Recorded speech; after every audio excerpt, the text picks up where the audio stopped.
to the Recovery Daily podcast. I'm your host, Rachel Abassi. I'm a grateful recovering alcoholic and stroke survivor.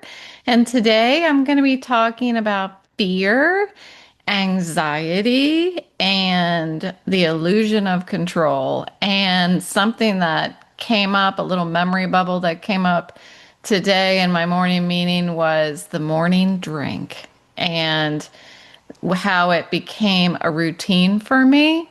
So the reading this morning that we talked about or that we read from was Fear of Fear is what it was called.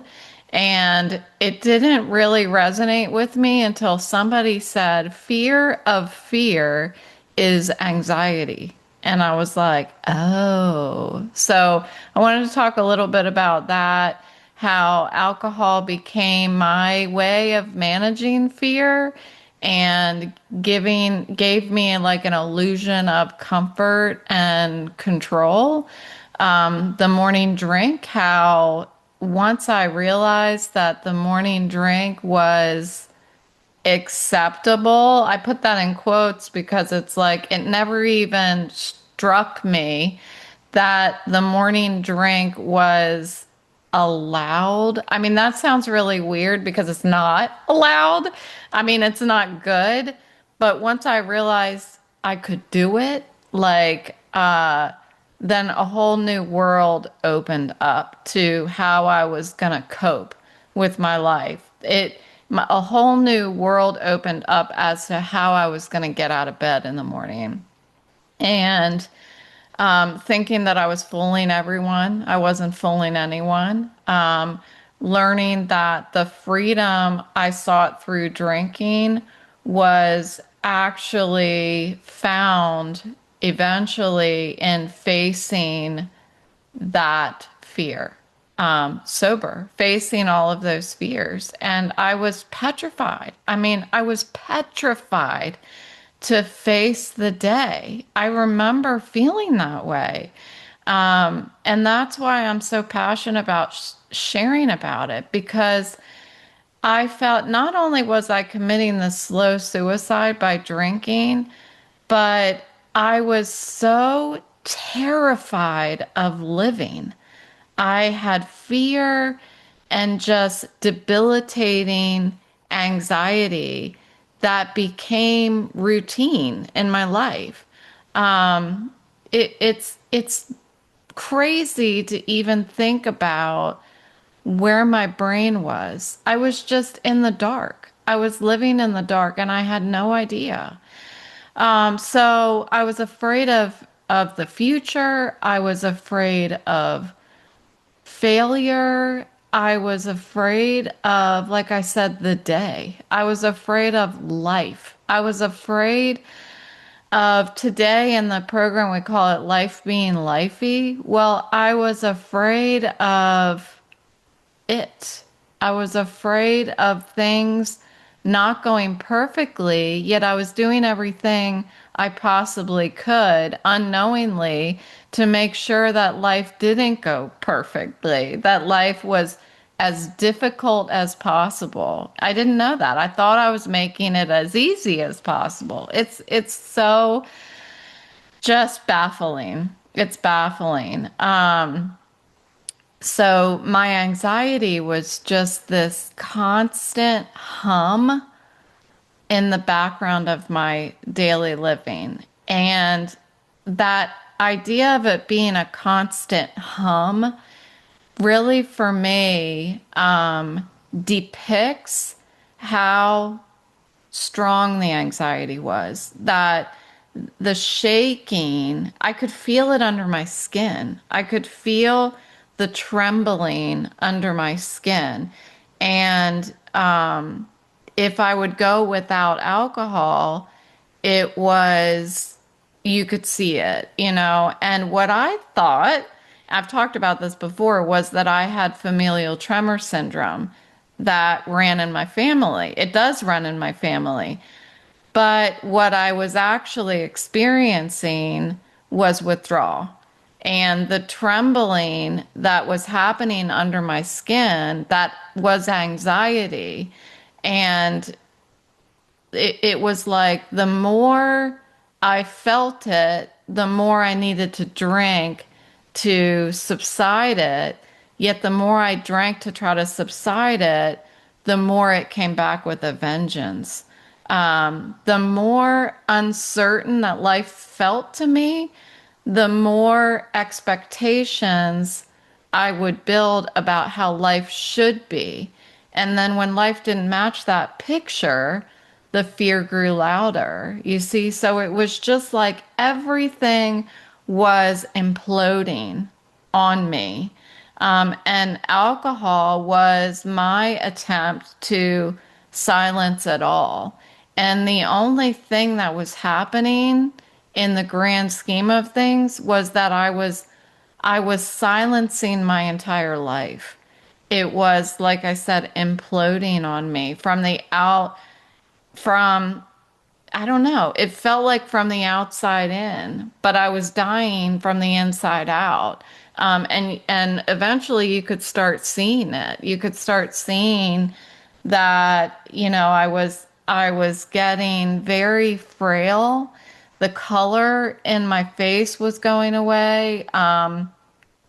My hygiene really became non-existent. I think back to that, and I think I don't even know why my he was my boyfriend at the time, why he would have stayed with me. I mean, I must have been just atrocious to be around.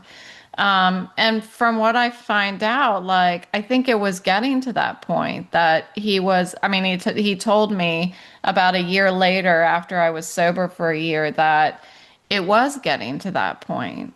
So this morning drink that became a possibility for me. I don't really know what happened where I all of a sudden realized I can do this in the morning. I think it's because I got to the point where I was feeling so poorly when I woke up that I recognized that the only thing that was going to make me feel better, that was going to bring relief to me, was drinking again. It would make the nausea go away. And I would literally, I mean, this is TMI, but it's important to say it because I know I'm not the only one, that I was throwing up, trying to throw up, like dry heaving in the morning until, like, with a glass of wine beside me on the floor in the bathroom, um, and like trying to do my business by dry heaving and trying to get it out, yet trying to subside it by drinking at the same time. So I was like trying to throw up and drinking the wine until everything got balanced again. And then I was off to the races for the day. I know, it's really scary. And what's really scary to me is that I'm not the only one that has ever happened to, that I hear other people talking about the exact same thing. I hear people talking about in meetings the hygiene going away, the drinking 24/7, the having the alcohol beside the bed so that when I wake up in the middle of the night trembling, that I can have a glass of, throw down some wine to make sure that just subsides so that I don't go through withdrawal before morning. Um, and all the while, what was going through my head was, I know how to fix this. I just need to drink. So that first morning drink was not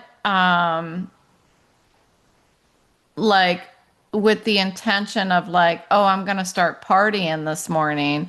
It was about escaping the fear of whatever of the day, of being alive, of getting out of bed. I had a fear of getting out of bed, and that wine would help me do it. So that lukewarm wine that was sitting in the glass from the night before, atop of my AA book. So my AA book has a ring on the cover of it, and I hear a lot of people's AA books have a ring on the cover because that's where that glass of wine would sit when I was reaching my low of my life, where I knew I needed help. I was searching for a solution, and the solution was drinking and reading the book, because I hadn't quite made it there.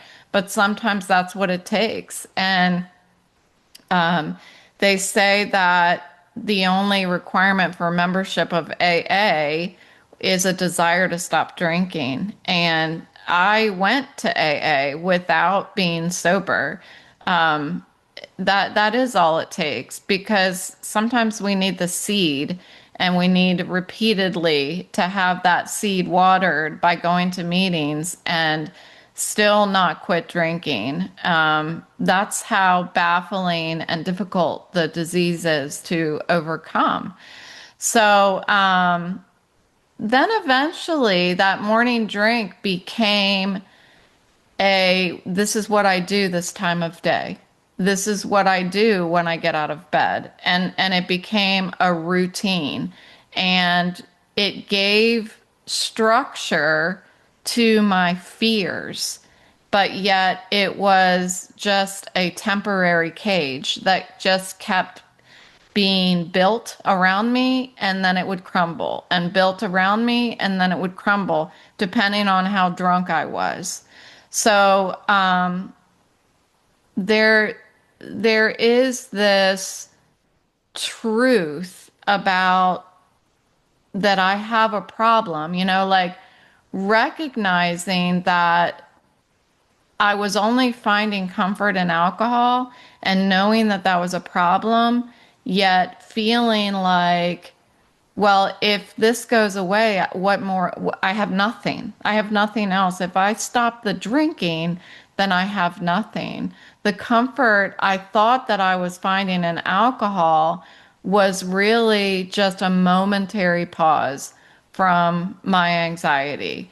And I believed that I needed the alcohol in order to function. And I believed that I needed the alcohol to be safe from my own thoughts. But the alcohol was pinning my thoughts into me. The alcohol was making sure that my irrational thinking was pinned inside my head, and it wasn't going to go away. Each sip that I took was just postponing the fear and adding to it. It never erased the fear. And I knew that, but yet what could I do? There was this truth that I knew beneath the relief, but the longer I did it, the stronger that the deception became. So what I thought I was doing, the control that I thought I was having over my fears, was just a complete mirage. And what the only answer, and of course I didn't know this, was complete surrender. I didn't know that that's what I was doing. I didn't know that I was waving the white flag when I ended up going to detox. And actually, the first time I went to detox, I wasn't waving the white flag. I was really crawling in to some place that said that they could help me. But I thought they were going to make me better. I did not come to terms with the fact that I had to do anything, because I was lazy. I mean, I have a whole episode about laziness and how I don't want to go down that track because I'll get off of this track, but I feel like there's a lot more to laziness than just being like you don't care. I think laziness, I believe, is attached to a an extraordinary level of caring, um, of fear. So I'm not going to go down that direction because I'll forget what I'm talking about. You know me. And I'm already getting ready to start forgetting. Let me see the note of where I was. So I needed to surrender. And I totally lost my train of thought. See, I tried not to, but so I went to detox, and I remember the guy in detox because I was talking about leaving after like day three. I was on the walker and everything. And after I was on the walker, I was like, I don't need to be here anymore. I mean, that's crazy. The whole thing is just crazy. Cunning, baffling, and powerful. That's what the disease is. But I stayed because I just started to slightly see through the illusion that drinking was constructing around me. I was just getting ready to see through it. The realization came slowly. My dependence, albeit it was on the alcohol, but I was also dependent on not standing up to fear, on hiding. And that's a whole different level of sobriety. That's the emotional sobriety. When I keep walking away from the fear, and I feel like when I don't look at the fear, it feels like I'm free from it. But we all know what it feels like when we have something on our list of to-dos and we keep procrastinating. There's this unsettled feeling in the gut. And that is what I was experiencing on this huge, oh, like all encompassing level where I was never going to feel freedom from anything until I turned around and looked at it. Until I said, okay, this thing on my to-do list, I got to do it. The freedom required me to walk through the very fear that I was trying to escape. And it wasn't just one thing. It wasn't like black and white where I quit drinking and then I'm like, I can look at one thing that was wrong in my life. Oh, well, I have an anxiety problem. There's the solution. I need to just not be anxiety ridden anymore. I need to take some medication. And it wasn't like that. It goes so deep because the anxiety was a lifetime of anxiety. So, why did I feel it? Required different levels of looking at it. So taking my medication started working when I stopped drinking, but that's where the steps come in. The steps come in and we talk about from beginning to end, like, when you go to a talk therapy to a counselor or something like that, and they start talking about your childhood. Well, I did that. I did it tons of times, dozens of times. And they talk about my childhood and stuff. I didn't have a bad childhood. I didn't have anything that was terrible that happened to me. And I hear lots and lots of stories in sobriety. I didn't have that. So what was it? What caused me to be an alcoholic? I'm an alcoholic because I'm an alcoholic. And the anxiety and depression, I believe, is linked to the alcoholism. I believe that there's a lot of chemical imbalance going on inside of me, and I was self-medicating, and the alcohol, it just took off, and the combination was like the perfect storm, and it just grew a life of its own. So sobriety with the 12 steps and the fellowship. I can't stress the importance of the fellowship and being able to use other people's lives to learn about my own.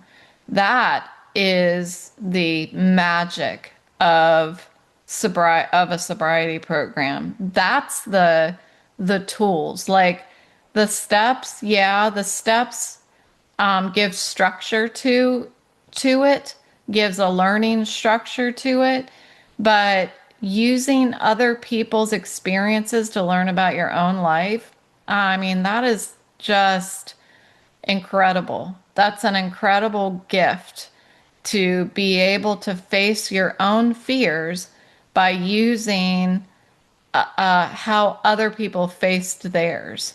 Um, that that sense of fear, anticipation that I used to feel and then drink over it is now replaced with anticipation, and then I take a step into it. That's what life is. That's living. And it was life itself that I was afraid of. Um, so it's not easy, but it's simple. It's so simple that there is a program that outlines how to do it.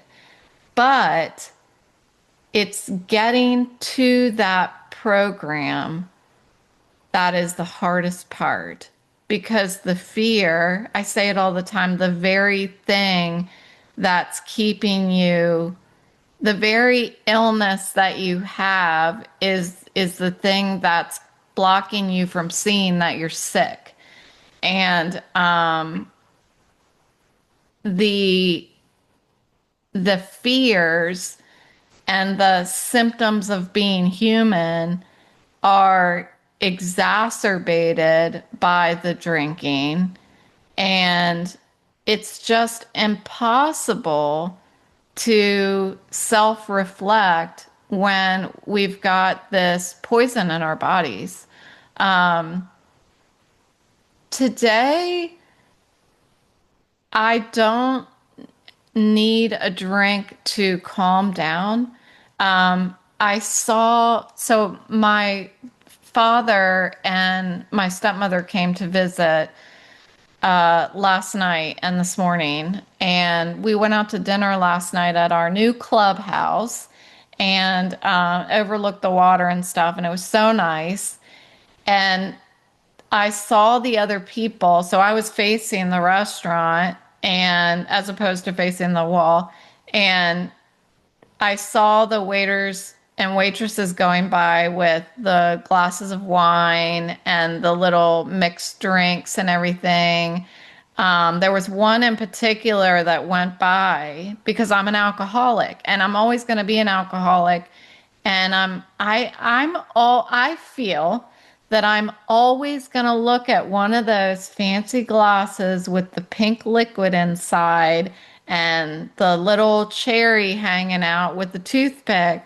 I'm always going to look at that and my mouth is going to water. And that's what happened. It was like like a pink martini in a martini glass. And the lady walked by and put it down in front of a woman. And then there was a glass of like Chardonnay looking wine that the man was drinking, and my mouth was watering. And I forced myself to look away because that's what I do. It's the next right thing. I don't trust myself. It's not that I would get up and walk over there and take the lady's drink. But I don't want my mind to go past my mouth watering.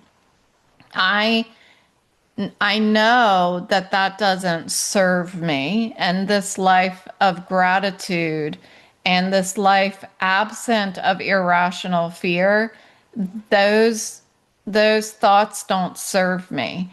And I know that those thoughts, if I allow them, are going to lead to me waking up in the middle of the night and rolling over and picking up a lukewarm glass of wine. That's the truth. That's what alcoholism is. And instead of waking up in the middle of the night and rolling over to a lukewarm glass of Chardonnay, the only time I'm waking up in the middle of the night now, at the age of 51, is to use the bathroom. And that's all I want to wake up for. When I wake up in the morning, I want to I want to go look at the water today. I want to I want to feel the sun on my skin today. I want to blow the fall leaves out of the yard today. I want to walk my dog. That's what I think about today. And when I was drinking, I didn't think of anything. I didn't think of anything except for the drink. 100% focused all the time on alcohol. Um, it's just, and honestly, 100% focused on fear. The fear of fear, that undercurrent, constant undercurrent of anxiety about the future, the past, the present, and the future, and expectations, unmet expectations, impossible expectations. I don't want to live like that, and I don't have to, and I see it very clearly. And as long as I keep showing up for myself every day, then I'm gonna continue to live this version of my life, and I'm so grateful that I do. I'm so grateful that I do. So thank you so much for listening today, and I will talk to you tomorrow.